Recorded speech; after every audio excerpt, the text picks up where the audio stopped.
Have you guys wondered the human cost of economic decisions? Have you guys wondered how government policies affect us in our everyday lives? Today, I'll be diving deep in the book, The Silent Ledger, by Cwengwa Peter. The first chapter is The Illusion of Stability, How Policy Shapes Perception. If you look into this chapter in a deep format, you get to see that the government, in every point of crisis, they try and create an illusion of stability. One example of the illusion of stability is the 2020 coronavirus situation. When the crisis hit South Africa, at that point of time, the big boys, the government, they gave people 350s. 350s calm the way the economy was reacting at that point of time, reacting to the crisis. When people lost their jobs, failed to feed their families, the 350s at that point of time came as an illusion of stability. People were able not to live comfortably, but to at least make something of a living. But how does these illusions of stability affect us in the long run? Now that's one thing I want us to focus more onto, because the more we focus on the illusion, we get to lose the bigger picture. And this is how the big boys play with their minds.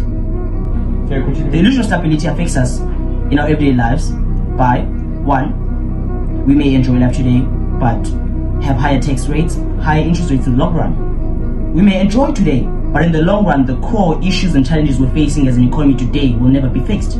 This means we're going to be facing the continuous problem using routine ideas to face the problem, and we're going to keep on failing as an economy.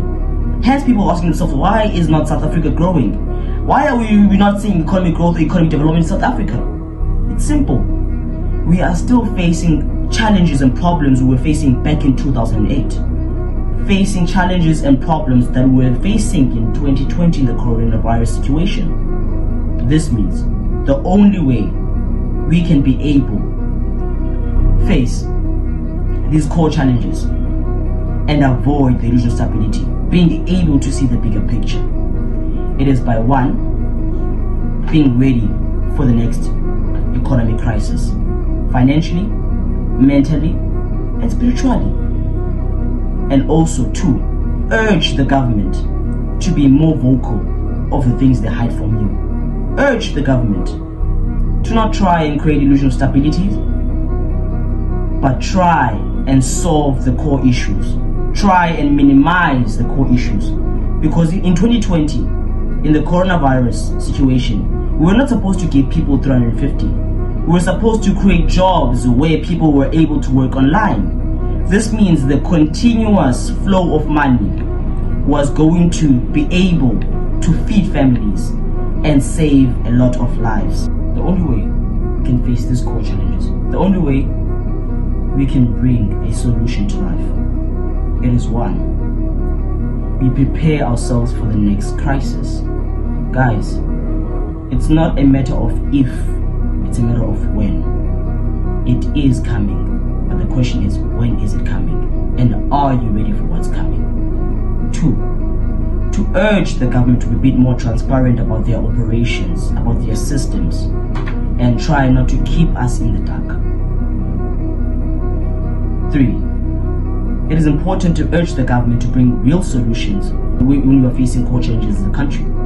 For an example, in the 2008 financial crisis, or even better, in the 2020 coronavirus situation, the only solution we needed at that point of time was not 350s, but just for the government to create online jobs for the South African citizens.